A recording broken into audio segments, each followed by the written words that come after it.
بیننده های عزیز، سلام بر شما. توجه نمایید به یک خبر مهم. طالبان در 5 سال گذشته آزادی رسانه ها را به شدت محدود کرده است. سازمان گزارشگران بدون مرز یا RSF میگوید که طالبان از زمان بازگشت به قدرت در افغانستان در سال 2021 برای محدود کردن آزادی رسانه ها در این کشور بیش از 20 فرمان ملی و شمار زیادی دستورهای محلی صادر کردند. این سازمان امروز در گزارشی که در آستانه 5مین سال حاکمیت طالبان در وبسایت خود منتشر کرده گفته است که فشار بر فعالیت‌های خبرنگاری به گونه‌ای روزافزون افزایش یافته است. انتقاد از حکومت طالبان با محدودیت بیشتر روبرو شده است. زنان با محدودیت‌های گسترده روبرو هستند.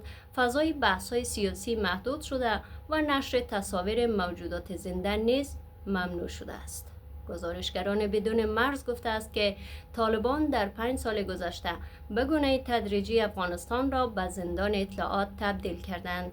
به گفته این سازمان، هر فرمان جدید فضای فعالیت را برای خبرنگاران و رسانه‌های مستقل محدودتر ساخته و سانسور و محدودیت بر انتقاد از حکومت را رسمیت بخشیده است.